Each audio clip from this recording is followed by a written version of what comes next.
All right, how's everybody doing today? We are at Wednesday. Yes, we are at Wednesday. Welcome to another exciting and probably kind of boorish episode of the Alpaca 2 Niner. I am your host, Joe. So day before yesterday, yeah, really good junk mission. We'll get into that in a bit, but I wanted to talk for a minute or two about how the junking. Now, this isn't rocket science, so if you're not surprised by this, it's not a big deal. Typically, at the end of the month, you get a lot of people changing residences, right? You couple that with an area that's a high density area, a lot of apartment buildings, a lot of rentals, and you have a recipe for quite a bit of like great potential for junk surfing. And I've said this before, I'll say it again. It never ceases to amaze me at the things that people throw away, items that are perfectly useful, and it just spins my head. Here's an example of an item that I found very recently. That uh, here's a Canon zoom lens, perfectly fine, absolutely nothing wrong with this lens. I found this discarded in a box of junk the other day there.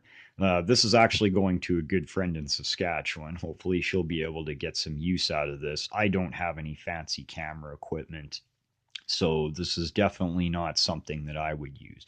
So this is actually just one of the items that I found that have a little bit of value. It's not just a useless knickknack. This is a piece of camera gear. Somebody actually paid really good money for that. So, and I found a few really big ticket items, like an entire Xbox 360 with a detachable 120 gigabyte hard drive, two controllers, and 9 games. I found a 14 karat gold chain, so that'll go in the gold bin, right? So there are items of value out there. You just have to go find them, and you have to be willing to get a little on the dirty side in order to find those. Which is why I always wear a pair of coveralls over top my clothes, and I wear gloves because I don't want to get any garbage on me. Yeah, there are also hazards. If you get to a point where you actually have to go into a dumpster, and believe you me, I actually have. You got to worry about well, not only rotting garbage, but there could be human waste in there. There could be discarded needles, broken glass, or all sorts of hazards. So if any of you out there are considering trying this out, please be careful, protect yourself, because one wrong move could end up with you in the hospital with a very nasty infection of some kind. So enough about that.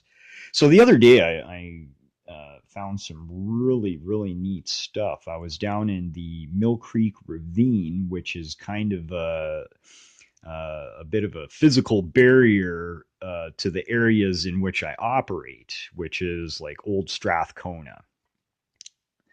And I found an old door in a thickly wooded area, and how they ever got that door in there in the first place is way beyond me, but I never underestimate the power of people that are stoned out of their minds.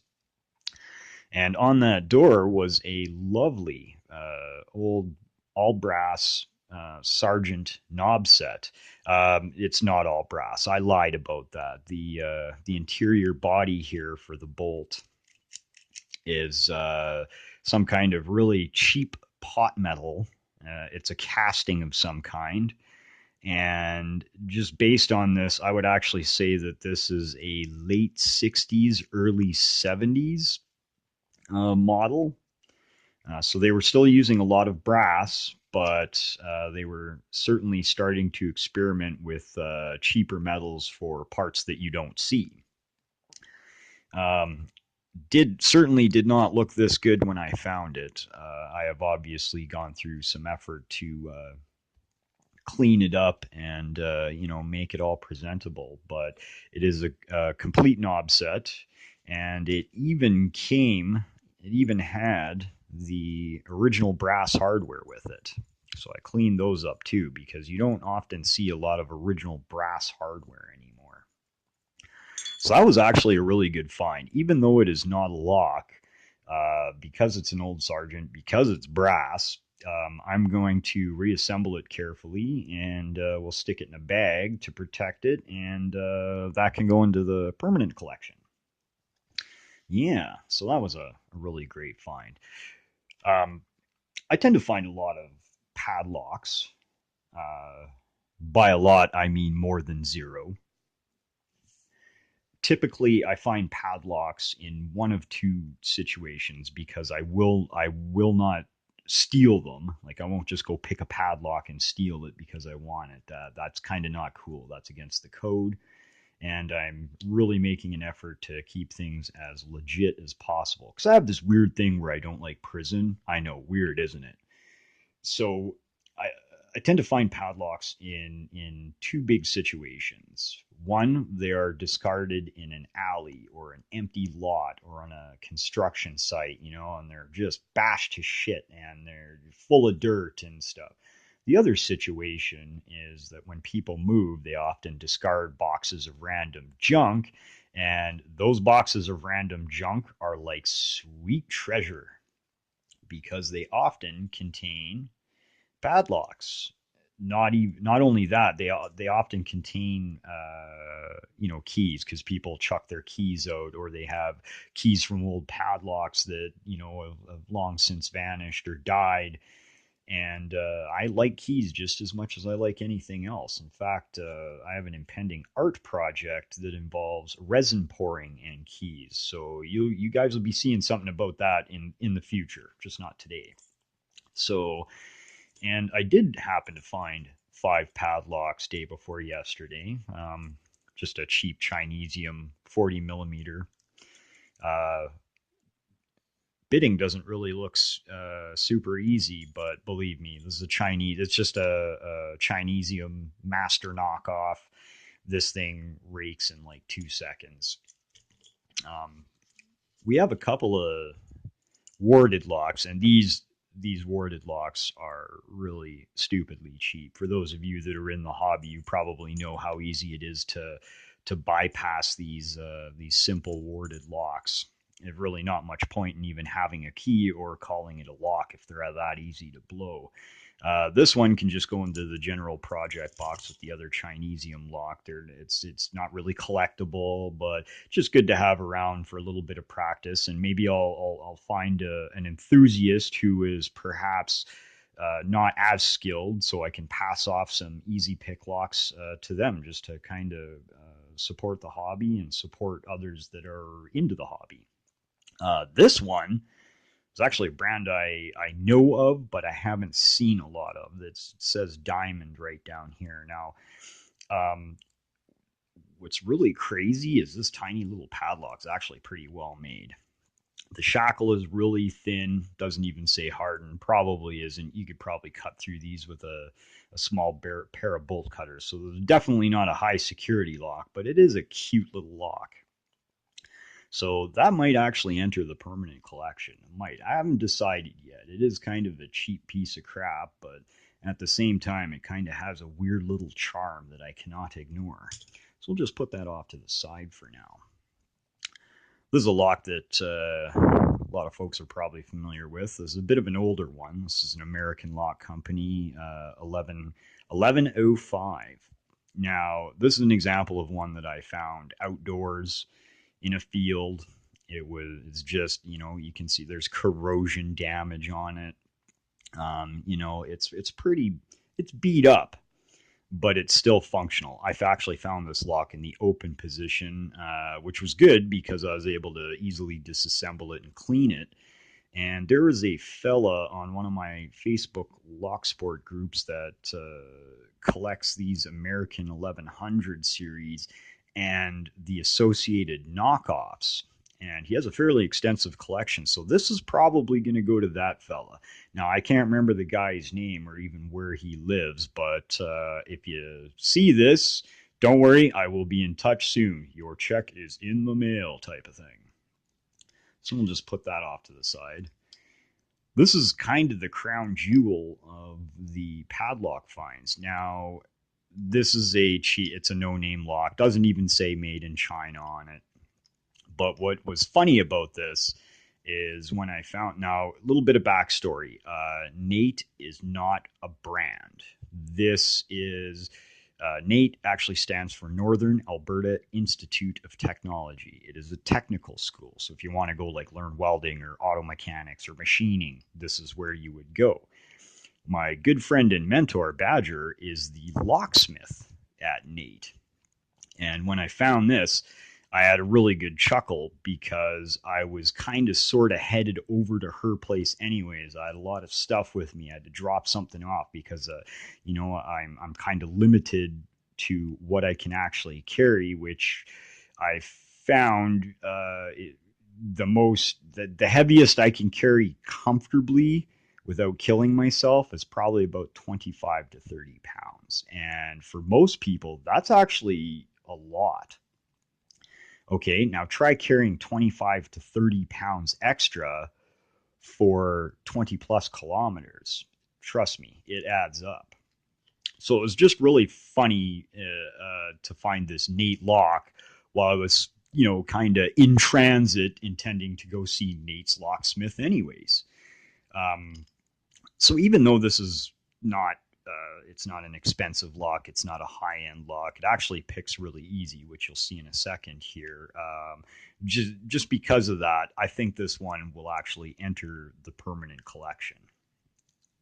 So let's give this guy a pick. Spoiler, this is not a very difficult lock to beat. We just got our Tomahawk Tension Bar. And today we'll use the Tickler. Ugly, vulgar looking little pick, but you know what? This thing works. Not bad for a hand filed job. We'll just get it in there and jiggly do, and jiggly do, click. There we go.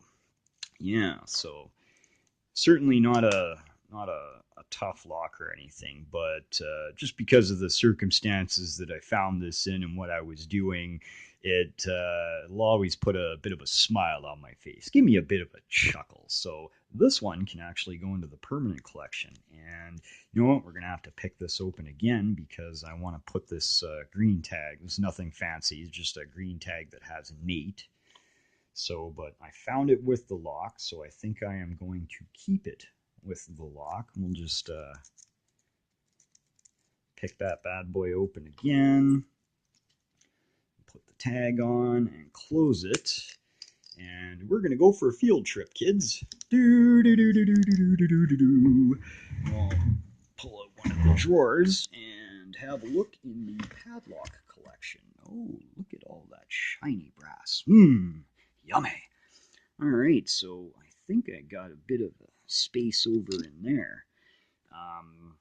If I keep collecting padlocks at this rate, pretty soon I'm going to need to set aside another drawer in this little set of drawers here for that. But we're not going to worry about that now.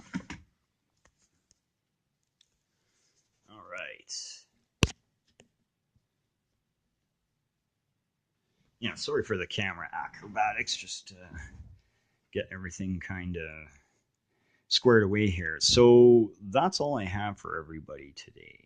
I am probably going to continue working on another worm rake here.